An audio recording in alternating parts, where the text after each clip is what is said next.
Shalom à toutes et à tous. On va parler ce soir, Bezrat Hashem, d'un jour extraordinaire qui arrive à grands pas, qui est Yom Yerushalayim. Et donc il va tomber, comme d'habitude, au même moment de la Iloula du prophète Shmuel. On va expliquer ce lien extraordinaire entre le prophète Shmuel et Yom Yerushalayim, le 28 Iyar. Et ce n'est pas un hasard, bien évidemment. Pour comprendre la sainteté de ce jour et ces dates extraordinaires véritablement qui sont inscrites dans le ciel et qui sont réalisées, comme on va expliquer que beaucoup de nos maîtres avaient prévu, avaient pu avoir la vision prophétique, on va dire, de ces dates extraordinaires que sont Yom Ha'atzmaut et notamment Yom Yerushalayim. Alors il faut savoir le lien, tout d'abord on va parler du lien extraordinaire entre le prophète Shmuel et Yom Yerushalayim. Le prophète Shmuel, bien entendu, est peut-être le prophète un des plus importants dans la Bible, dans le Tanakh. C'est le prophète qui a oint le roi David, qui avait donc destitué le roi Shaoul qui avait dévié de sa mission et qui avait donc fait l'onction au roi David pour qu'il soit, qui dévoile la royauté de Dieu sur terre, la royauté de David. Le prophète Shmuel a un lien spécial avec Yerushalayim, comme on va le voir. Et il y a une histoire extraordinaire de Rabbi Chaim Vital, qui était l'élève donc du Harizal, qui nous a transmis tous les secrets du Harizal.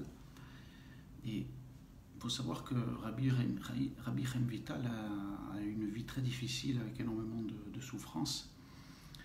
Et il a eu d'énormes difficultés lorsqu'il était avec l'une de ses femmes, parce qu'il a eu plusieurs femmes. Il a eu beaucoup de souffrances. Et il faut savoir que des gens lui avaient fait du mal, de la sorcellerie. Et Rabbi Chemita ne pouvait pas s'unir avec l'une de ses femmes. Et donc il souffrait terriblement de cette situation. Et un jour, au moment donné où il devait faire le kiddush, un vendredi soir, tellement il souffrait de cette situation horrible, de ces mauvaises choses qu'on avait fait sur lui, il s'était mis à pleurer et était tombé comme dans les pommes, dans un état terrible. Et de là, dans le ciel, en voyant bien sûr la neshama immense et l'âme immense de Rabbi Chaim Vital, Dieu, par l'intermédiaire du prophète Eliyahu Hanavi, est venu. Et donc le prophète Eliyahu Hanavi est venu et a montré des choses à Rabbi Chaim Vital. Il a fait monter justement dans le Gan Eden. Il a apporté certaines réponses là-bas. Et il lui a montré d'une certaine manière la place qu'il aurait. Et à un moment donné, justement, à un certain endroit, il lui demande, mais comment ça se fait que cette place, justement, n'est pas occupée, je vais la recevoir moi. Et le prophète Eliyahu Hanavi lui révèle qu'il aura cette place qui est normalement celle qui est attribuée au prophète Shmuel dans le Gan Eden. Alors Rabbi Chaim Vital ne comprend pas, il me dit comment c'est possible que je peux me retrouver moi avec cette place-là, c'est pas possible que je m'assoie moi à la place du prophète Shmuel. Et là, Eliyahu Hanavi lui révèle le fameux secret que le prophète Shmuel a décidé de laisser sa place au Gan Eden, c'est-à-dire de rester dans une certaine position en souffrance et en priant pour la reconstruction de Yerushalayim, donc c'est après la destruction du temple de Yerushalayim, après la destruction des deux temples. Le prophète Shmuel a décidé de ne pas occuper sa place au Gan Eden tant que Yerushalayim ne sera pas récupéré et le temple reconstruit. Voilà la raison pour laquelle la place était vide à l'endroit qui était normalement attribué au prophète Shmuel. Tout ça pour Yerushalayim, pour l'amour indescriptible que porte le prophète Shmuel à Yerushalayim.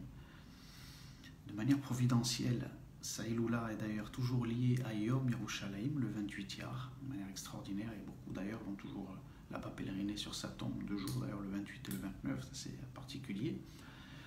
Et tout cela pour nous faire comprendre déjà que bien entendu que le fait que nous, de manière providentielle, le peuple d'Israël, nos armées sont venues en 67, ont récupéré la vieille ville, dans tout ce que ça représente, le Kotel Ma'aravi, le tombeau des patriarches à Hebron, le Kever de Rachel, à Bethléem, tous ces endroits si extraordinaires remplis de sainteté, bien entendu.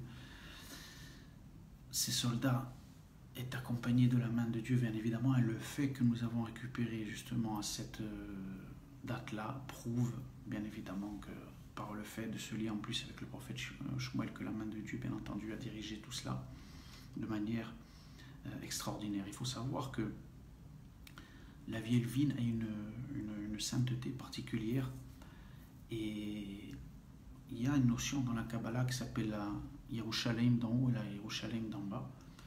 D'ailleurs, il y a un certain passage qui dit que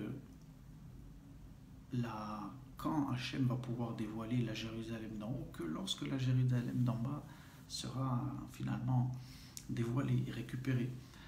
Et c'est le cas. Ça a été le cas lorsque nous avons récupéré Yerushalayim en 67.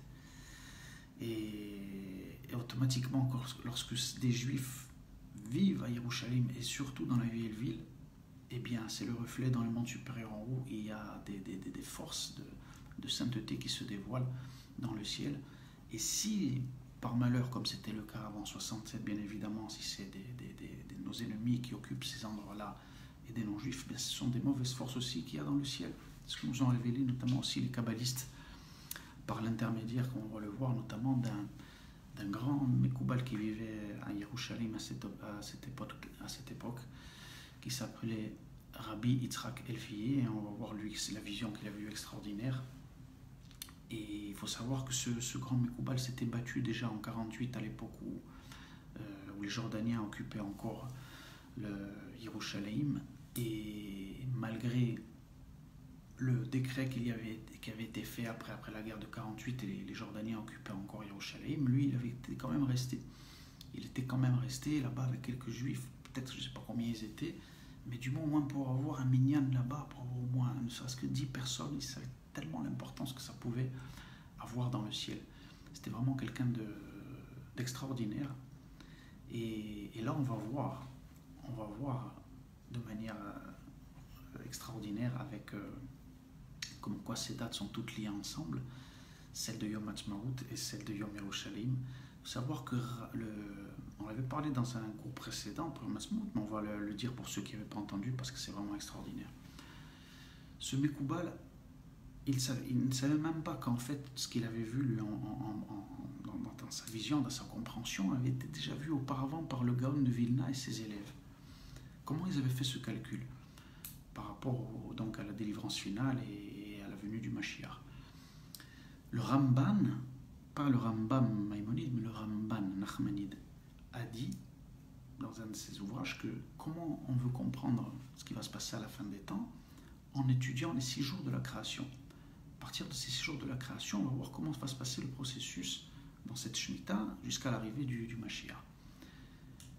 Et le Ramban nous dit, donc il faut compter chaque jour de la création comme un millénaire, donc de Yom Rishon jusqu'à l'entrée du Shabbat.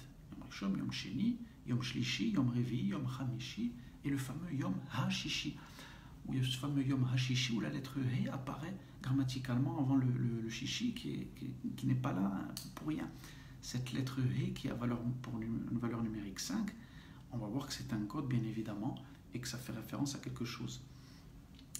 Donc si on prend les 6 jours de la création par rapport au similaire à notre calendrier, on voit que lorsqu'on arrive, si on prend jusqu'à l'entrée du Shabbat dans la semaine, le jeudi soir jusqu'au vendredi matin correspond à ces 500 premières années du 6e millénaire. Donc c'est qu'on va arriver on fait 5000 jusqu'à 5500. Et regardez, vous pouvez faire vous-même le calcul avec une calculette, vous allez voir, c'est extraordinaire. Et ensuite, quand on arrive à partir de vendredi matin, il y a les 12 heures donc pour entrer dans le Shabbat. Et justement, il y a cette fameuse 5e heure. Cette fameuse 5e heure, qui on dit c'est l'heure qui est juste avant Chatzot, où on dit que la lumière du Shabbat commence à rentrer déjà dans le vendredi. On peut aller au mikveh à partir de cette heure-là. Regardez comme c'est extraordinaire. Donc on a dit les 500 premières années du 6e millénaire du jeudi soir jusqu'au vendredi. Et à partir du vendredi, regardez comment les Mekoubalim avaient calculé au Gaon de Vilna aussi. Ça va tomber exactement à la date du Matzot, vous allez voir. Donc 500 années à partir de vendredi, le 12 Chatzot. Voilà. Ensuite, il reste donc les 500 premières, il reste encore 500 années. Vous faites, étant donné qu'il y a 12 heures, on fait 500 divisé par 12. Vous pouvez faire sur votre calculette, vous verrez 500 divisé par 12, les 12 heures, donc pour entrer jusqu'au Shabbat. Vous allez tomber sur le chiffre 41,6. 41,6. 41,6. Si on coupe donc cette partie en deux des 500 millénaires, on tombe à l'année 5750, si on prend la moitié, 5750, donc si on coupe donc la poire en deux par rapport au vendredi et qu'on enlève moins les 41,6, vous allez tomber exactement sur l'année 5708, donc de Yom Ha'atzmaut, le retour d'Israël sur sa terre. Il faut savoir que le Gaon de Vilna, quand il avait fait ce calcul, il savait bien entendu à l'époque où il vivait que ce n'était pas Yom Ha'atzmaut. Il avait dit, il faut savoir que ce jour-là se passera quelque chose de particulier, la lumière va revenir dans le monde. Regardez comme c'est extraordinaire. En référence bien entendu à l'heure de Chatzot, qui est la 5e heure, qui est une heure avant Chatzot, où on va au mikvé parce que justement la lumière de Shabbat commence à rentrer, la lumière de Shabbat qui symbolise bien sûr au niveau de la Shemitah des 6 millénaires, le dévoilement de la lumière de Dieu dans le monde. Il fut un soir, il fut un matin. C'est-à-dire qu'après l'obscurité, le soleil va enfin se lever. Et de manière extraordinaire, voilà, cette date de Yom Ha'atzmaut symbolise l'entrée dans le Shabbat. On commence à rentrer dans le Shabbat, la lumière divine commence à se lever sur le monde. Et c'est extraordinaire que Yom Yerushalayim, bien entendu aussi, comme on l'a vu, cette date extraordinaire du 28 Iyar. Et il faut savoir une chose, c'est que Yom Yerushalayim, prenez par exemple quelque chose qu'il faut savoir, il ne faut jamais oublier. Notre retour sur la terre d'Israël, et encore plus la récupération de Yerushalayim, a mis fin totalement à tous les mensonges du dogme catholique et du dogme musulman. Il faut savoir que les catholiques, il y a des témoignages, lorsqu'il y avait des discussions entre des éminents rabbins et des membres de l'église catholique très grands, et qui leur ont dit, mais regardez, ça y est, les prophéties de la Bible se sont enfin réalisées, on revient à Sion. Ils ne lâchaient pas prise quand il y avait encore que Yom Ha'atzmaut. Ils disaient, ouais, non, mais ce qui est important, c'est Yerushalayim, et Yerushalayim, vous ne l'avez pas. Et là, après, une fois qu'en 67, on a eu aussi Yerushalayim, alors là, c'était terminé. Et d'ailleurs, il faut savoir qu'il y a eu des témoignages d'histoire authentique, des membres de l'Église ont reconnu finalement que là, ils ne pouvaient plus rien dire. C'est-à-dire que les prophéties de la Bible étaient en train de se réaliser sous leurs yeux, et bien, ils étaient obligés d'accepter, malgré eux, malgré leur fausse croyance qu'ils avaient cru. Ça y est, c'est vrai, on reconnaît que c'est vous. Dieu ne nous a jamais abandonnés, au contraire, il a réalisé ses promesses. Et c'est ça qu'il faut comprendre, c'est ça la force que beaucoup, malheureusement, à une époque s'étaient trompés. Bon, ils avaient fait beaucoup de chouva dans tous les... Même au niveau de certains courants du judaïsme, beaucoup ont fait tchouva. Certains même qui s'opposaient avant la création d'Israël au sionisme ont pris conscience de cela après et ont fait tchouva, sont devenus des sionistes extraordinaires. Parce que finalement, lorsqu'on participe à ce retour, qu'on fait revenir à Kadosh Baruch Hu, en Israël, c'est mettre fin à tous les mensonges. C'est mettre fin à tous ces dogmes qui ont été créés pour nous remplacer. L'Église qui a voulu s'appeler la Nouvelle Israël, le Vérus Israël, l'Islam. N'oubliez pas que qui a soufflé à Adolf Hitler la solution finale? Le grand moufti de Jérusalem. Il ne faut pas oublier que l'islam, pareil, l'islam du fait quand on a commencé à revenir ici, à remettre les pieds en Israël, à revenir les mouvements, voilà, massifs qu'il y avait, ils ont senti ça, les Arabes. Au niveau théologique, pour eux, ça venait mettre un terme à tous leurs mensonges aussi. Eux aussi ont construit leur religion sur l'errance éternelle du peuple juif, qu'on a été puni par Dieu après la destruction du temple, et on était condamné à errer. Mais à partir du moment où on est revenu, de la même manière, pour eux, les prophéties de la Bible sont avérées, authentiques, que Dieu ne nous a pas abandonnés, qu'il a réalisé ses promesses. Et donc l'islam et le catholicisme ont commencé à s'effondrer à ce moment-là. D'où toutes les raisons que nous connaissons. Le grand moufti de Jérusalem, les guerres qui nous ont déclenchées en 1948, elles sont la seule et unique raison. Elles sont d'ordre théologique. La fameuse invention après qu'ils ont créé dans les années 70 du peuple palestinien n'est qu'une réaction. Il n'y avait pas de peuple palestinien arabe, ça n'existait pas. Ceux qu'ils appelaient Palestiniens avant, c'était des juifs. Ils ont créé en 70, justement, après avoir perdu toutes ces guerres contre nous, ils ont essayé encore de trouver une solution. C'était une réaction finalement du fait qu'on soit là. Parce que le fait qu'on soit là, eh bien, ça met fin à croyances, à tout ce qu'ils ont, tous les mensonges qu'ils ont enseignés pendant des siècles. Pendant des siècles. Et là, tout s'effondre. Le fait qu'on soit ici maintenant, qu'on soit une nation sur notre terre, qu'on fait la volonté de Dieu ici, c'est fini. L'Église est en train de s'effondrer, l'islam également. Donc vous comprenez à quel point il est important. Bien évidemment. Et aujourd'hui, même, voilà, aujourd'hui, tout le monde doit savoir que la vérité, voilà, j'ai donné des références très très puissantes là. Personne ne peut contredire ce que j'ai dit là. C'est pas de moi. Personne ne peut contredire des choses aussi extraordinaires. J'avais cité il y a pas mal de temps aussi un autre enseignement qui a été marqué dans le Etzraïm du Harizal, qui a été récupéré par qui est un commentaire de l'élève du Ben Ishraï, Rabbi Yehuda Aftaya. De la même manière, dans le Etzraïm, c'était marqué que qu'est-ce qui devait arriver en premier, qui était la réalisation des 2/3 de la Malchoute, c'est-à-dire que la totale partie en réalité. C'était le retour d'Israël sur sa terre. Kibbutz Galouyot précède la venue de Mashiach ben David aux 2/3. C'est ce que révèle le Harizal dans le Etzraïm et c'est ce que dans son commentaire, Yehuda Aftaya, l'élève du Ben Ishraï, nous révèle dans son livre. C'est le fait d'être ici. On est en train, comme c'était dans le Beth Amikdash, de passer du dos à dos, face à face, des chérubins dans le temple. C'est ça d'être ici. C'est-à-dire que on est en face à face avec Kadosh Baruch Hu. La Shrina est en train de se dévoiler dans toute sa force. Et on arrive à la fin, complètement à la fin. Baruch Hashem, on a pratiquement tout. Maintenant, bien évidemment, qu'il reste à terminer, à boucler la boucle, on va dire, avec la Judée-Samarie et bien sûr ce qui viendra couronner, Be'ezrat Hashem. Ça sera le Beth Amikdash avec Mashiach à l'autre tête. Et tout simplement, merci à Kadosh Baruch Hu d'être là. Moi, tout simplement, en tant que juif, avec ma famille, avec mon épouse, que Dieu la bénisse, ma fille, Batsheva.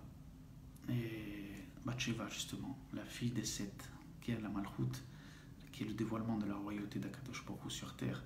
Ça représente Batsheva. Et Baruch Hashem d'être ici et de réaliser à quel point que je suis heureux de pouvoir partager avec vous ce que nos maîtres nous ont laissé, ces explications que mon Rav m'a expliqué. Et c'est extraordinaire, rien que de les dire, voilà, ça prend tout son sens, c'est le fait d'être ici en Israël, de les vivre. Baruch Hashem. Alors à toutes et à tous, Chag Sameach, réjouissez-vous de ce jour extraordinaire et de Yom Yerushalayim. Fêtez cela dignement, grandement, vraiment avec beaucoup de simcha.